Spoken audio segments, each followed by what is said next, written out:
नमस्कार, बुलेटिन में आपका स्वागत है और मैं हूं आपके साथ रितेश कुमार गौतम और बात करेंगे उत्तराखंड की खबरों की। मुख्यमंत्री पुष्कर सिंह धामी ने हल्द्वानी में बीजेपी मेयर पद के प्रत्याशी के समर्थन में रोड शो किया और इस दौरान बड़ी संख्या में लोग शामिल हुए। मुख्यमंत्री पुष्कर सिंह धामी पर पुष्प वर्षा की गई, साथ ही जमकर नारे भी लगाए गए। सीएम के साथ इस रोड शो में बीजेपी के कई बड़े नेता भी मौजूद रहे। मतदान के दिन आप सब भारी अपने अपने क्षेत्रों में मतदान करने वाले हैं और 25 तारीख को जब मत पेटियां खुलेंगी तो मत पेटियों में से आप सबकी मेहनत, आप सबके पसीने से कमल ही कमल निकलेगा। कमल की लड़ियां ही निकलेंगी, कमल की लड़ियां निकलेंगी। और हम इस नए साल में जो वर्ष 2025 है, 3 नए काम करने वाले हैं। हमको संकल्प लेकर जाना है। पहला नया काम हमको करना है कि नगर निगम हल्द्वानी समेत पूरे उत्तराखंड के सभी निगमों में, सभी पालिकाओं में और सभी पंचायतों में भाजपा की सरकार बनानी है, निगम बनाना है।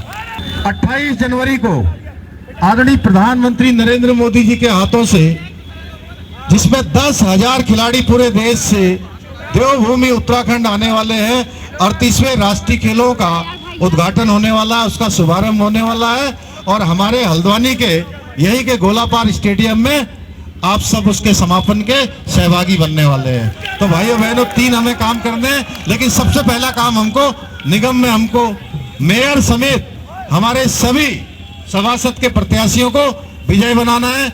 मुझे पूरा भरोसा है कि आप सब लोग जो है पूरी ताकत के साथ, और ये जोश आपका 23 तारीख को 5 बजे तक, जब तक मतदान समाप्त नहीं हो जाता है तब तक आपका ये जोश बना रहना चाहिए। इतना ही आपसे निवेदन करते हुए निकाय चुनाव को लेकर बीजेपी ने अपना संकल्प पत्र जारी कर दिया है, जिस पर कांग्रेस की ओर से लगातार सवाल खड़े किए जा रहे हैं। कांग्रेस पर अब पलटवार करते हुए बीजेपी के प्रदेश महामंत्री आदित्य कोठारी ने बयान दिया और कहा कि बीजेपी ने अपने संकल्प पत्र में प्रदेश में हुए विकास कार्यों के बारे में जनता को बताया है। जो भी लोग बीजेपी के संकल्प पत्र पर आरोप मढ़ रहे हैं, वो पहले खुद बताएं उनका प्रदेश के विकास में क्या विजन है। ऐसा है कि अपने संकल्प पत्र के माध्यम से हमने जो अभी तक किया है उसको हमने दर्शाया है और आगे हमारा संकल्प क्या है, आगे हम क्या करने जा रहे हैं, इन दोनों बातों को हमने अपने संकल्प पत्र के माध्यम से जारी किया है। मैं समझता हूँ कि इसके ऊपर किसी तरह का प्रश्न उठाना, किसी तरह का जो है आरोप या प्रत्यारोप लगाना बिल्कुल निराधार है। और जो लोग इस बात को कहते हैं वो भी तो अपना संकल्प बताएं, वो भी तो अपनी जो उनकी दिशा है, जो उनकी अपनी जो है करने की मंशा है, उसको भी तो प्रदर्शित करें। हमने तो प्रदर्शित कर दिया है, हमने जो है उसको लिखित रूप में जारी किया है। और मुझे लगता है कि भारतीय जनता पार्टी के जहाँ जहाँ अध्यक्ष रहे हैं और जहाँ हमारे अध्यक्ष नहीं भी रहे हैं, वहाँ हमारे उत्तराखंड सरकार के शहरी विकास मंत्रालय के द्वारा, केंद्र में प्रधानमंत्री नरेंद्र मोदी जी के नेतृत्व में हमने सभी निकायों के जो विकास करने की दिशा तय की है, हमने अपने संकल्प पत्र के माध्यम से उस दिशा को दर्शाया है। प्रधानमंत्री नरेंद्र हरिद्वार निकाय चुनाव में हर की पौड़ी कॉरिडोर और राजकीय मेडिकल कॉलेज भी मुद्दा बन चुका है।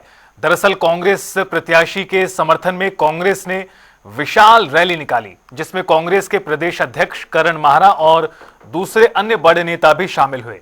इस दौरान करण माहरा ने आरोप लगाते हुए कहा, बीजेपी कॉरिडोर बनाकर हरिद्वार के पौराणिक स्वरूप को बिगाड़ना चाहती है।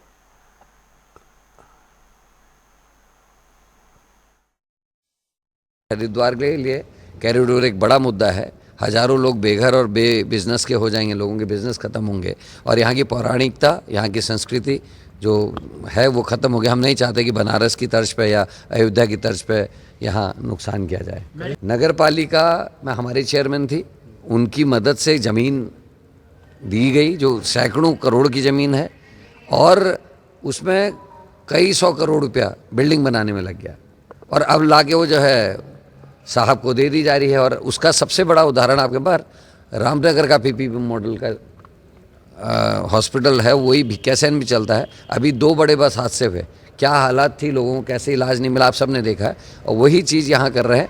इन्होंने तय कर लिया, केंद्र की सरकार हो चाहे राज्य की सरकार हो, बड़े बड़े संस्थान सरकारी पैसों में बन रहे हैं, उसके बाद उनको सेठों को दे दिया जा रहा है। ये दुर्भाग्यपूर्ण है देश के लिए भी और हमारे लिए भी।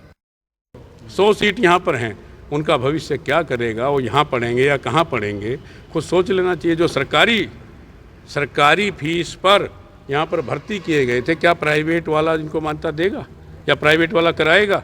और बहुत इसमें बड़ा घपला है, चाहे प्रदेश के बड़े नेता हों चाहे और नेता हों। भाई निश्चित तौर पे प्राइवेट अब तो चालू भी नहीं हुआ था, पीपी मोड पे देना। और भी बहुत लोग थे, किसी अच्छे संस्थान को दे देते, ऋषिकेश एम्स को दे देते, या और हमारे जो धार्मिक ट्रस्ट चलाने वाले लोग हैं, जो हॉस्पिटल चल रहे हैं, उनको दे देते। कम से कम वो चैरिटी पे तो काम करते। बिल्कुल करूँगा एक नागरिक होने के नाते। ठीक है, मैं हरियाणा से सांसद हूँ, लेकिन हरिद्वार का भी मेरे ऊपर बहुत बड़ा एहसान और बहुत बड़ा उपकार है। सतपाल ब्रह्मचारी को राजनीतिक हैसियत बनाने में हरिद्वार के नागरिकों का बहुत बड़ा हाथ है। हरिद्वार में हूँ, मेरा नैतिक कर्तव्य बनता है कि मैं सही को कहने की हिम्मत रखता हूँ और रखूँगा। उत्तराखंड में नेशनल गेम्स इस बार आयोजित होंगे। 28 जनवरी से राष्ट्रीय खेलों का आगाज होगा। राजधानी देहरादून के अलावा प्रदेश के अन्य कई जगहों पर भी अलग अलग खेल प्रतियोगिताएं होंगी। हरिद्वार में भी बड़े पैमाने पर राष्ट्रीय खेलों की तैयारी हो रही है। आइए दिखाते हैं एक रिपोर्ट के जरिए।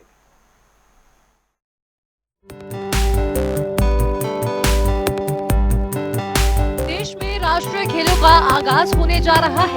ऐसा पहली बार है जब देवभूमि उत्तराखंड खेलों के इस महाकुंभ की मेजबानी कर रहा है। बता दें कि 28 जनवरी को राष्ट्रीय खेलों का आगाज होगा, जिसका शुभारंभ खुद प्रधानमंत्री नरेंद्र मोदी करेंगे।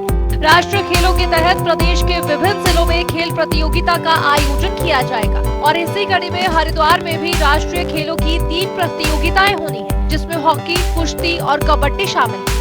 वहीं हरिद्वार में होने वाली सभी प्रतियोगिताओं के लिए सरकार और खेल विभाग की ओर से बड़े पैमाने पर तैयारी की गई है। एक ओर जहां अंतर्राष्ट्रीय मानकों वाला हॉकी ग्राउंड तैयार किया गया है, तो वहीं दूसरी ओर विशाल इंडोर स्टेडियम में कबड्डी और रेसलिंग खेलों का आयोजन होगा। 3 गेम प्रस्तावित है, जिसमें रेसलिंग, कबड्डी और हॉकी है।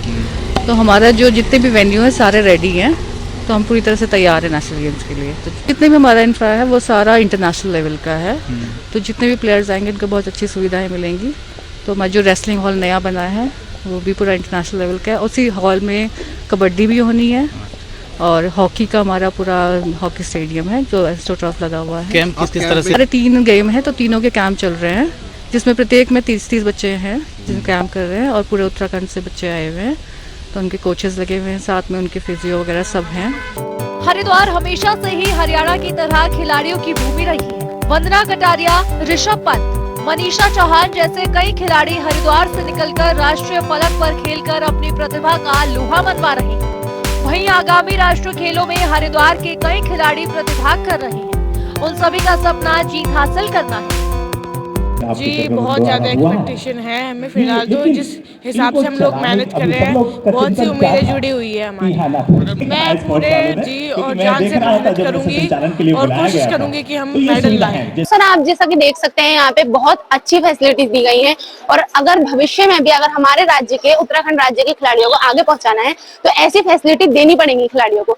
तभी तो हमारे राज्य के खिलाड़ी ना कि राष्ट्रीय स्तर पर बल्कि विश्व स्तर पर भी अपना अच्छा प्रदर्शन करेंगे और इंडिया टीम का हिस्सा बनकर हमारे देश का नाम रोशन करेंगे। बहुत अच्छा, सबसे अच्छा मौका है सर ये कि उत्तराखंड को नेशनल गेम्स की मेजबानी करने का मौका मिला है। जो खिलाड़ी अपनी टीम की वजह से या किसी कारण से उनकी टीम आगे नहीं पहुंच पाती और नेशनल गेम्स में हिस्सा लेने से चूक जाते हैं, उनको इस बार बहुत अच्छा मौका मिला है। सर अब क्या तो ऐसा लग रहा है कि मेडल जरूर आएगा उत्तराखंड का और प्रैक्टिस भी बहुत अच्छी हो रही है। कैंप में सुविधा भी बहुत अच्छी है, खाने का रहने का बढ़िया मिल रहा है।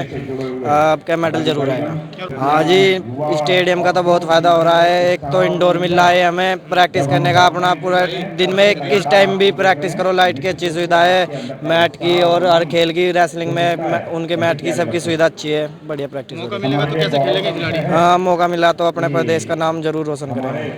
नेशनल गेम से इतनी उम्मीद है जी हमें, बहुत अच्छी प्रैक्टिस, बहुत अच्छी डाइट, बहुत अच्छा रहने का मिल रहा है। वो साहब भी हमारे साथ बहुत मेहनत कर रहे हैं। और अगर हमें नेशनल में जाने का मौका मिला, नेशनल में गए हम, तो हम अपना 100% देंगे, अपने प्रदेश के लिए मेडल लाने की पूरी से पूरी कोशिश करेंगे। वहीं उत्तराखंड को राष्ट्रीय खेलों की मेजबानी मिलना हर उत्तराखंडी के लिए बड़े गौरव का विषय है। प्रशासन की ओर से खिलाड़ियों के लिए कई खेल इंफ्रास्ट्रक्चर भी तैयार किए जा रहे हैं, जो लंबे समय तक स्थानीय खिलाड़ियों की प्रतिभा को धार देते रहेंगे। दूसरी तरफ राष्ट्रीय खेलों को लेकर उत्साहित खिलाड़ी खेलेगा उत्तराखंड, जीतेगा उत्तराखंड का नारा भी दोहरा रहे हैं। उत्तराखंड में राष्ट्रीय खेलों का आगाज होने जा रहा है। 28 जनवरी से उत्तराखंड में नेशनल गेम्स शुरू हो जाएंगे और ये 14 फरवरी तक चलेंगे। हालांकि उत्तराखंड सरकार के द्वारा और जिला प्रशासन के द्वारा तमाम जो तैयारी है वो यहाँ पर पूरी कर ली गई है और उत्तराखंड में अन्य जिलों में जिस तरह से नेशनल गेम्स होंगे, कहीं न कहीं उत्तराखंड के जो खिलाड़ी है वो भी यहाँ पर उत्साहित दिखाई दे रहे हैं। साफ तौर पर मेरे पीछे भी देख सकते हैं, हरिद्वार जिला प्रशासन के द्वारा भी तमाम जो तैयारियां है वो यहाँ पर पूरी कर ली गई। हालांकि जो खिलाड़ी वो लगातार यहाँ पर प्रैक्टिस कर रहे हैं ताकि उत्तराखंड में जो नेशनल गेम्स होने उनकी तैयारी यहाँ पर पूरी हो सके, जिसको लेकर प्रशासन भी लगातार यहाँ पर जो खिलाड़ी है उनकी तैयारियों को लेकर पूरी तरह से यहाँ पर मुस्तैद बना हुआ है। हालांकि जो उत्तराखंड के खिलाड़ी उनका साफ तौर पर जो कहना कि उत्साहित यहाँ पर दिखाई दे रहे हैं, कहीं ना कहीं उनका जो कहना है कि खेलेगा उत्तराखंड और जीतेगा उत्तराखंड, उस नारे को लेकर उत्तराखंड के जो खिलाड़ी लगातार यहां पर उत्साहित नजर आ रहे हैं। कैमरा पर्सन के साथ मैं विकास खरे, जनता टीवी, हरिद्वार।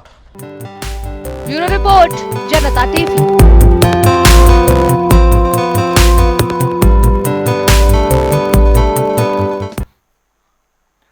और फिलहाल इस बुलेटिन में इतना ही। आप देखते रहिए जनता टीवी।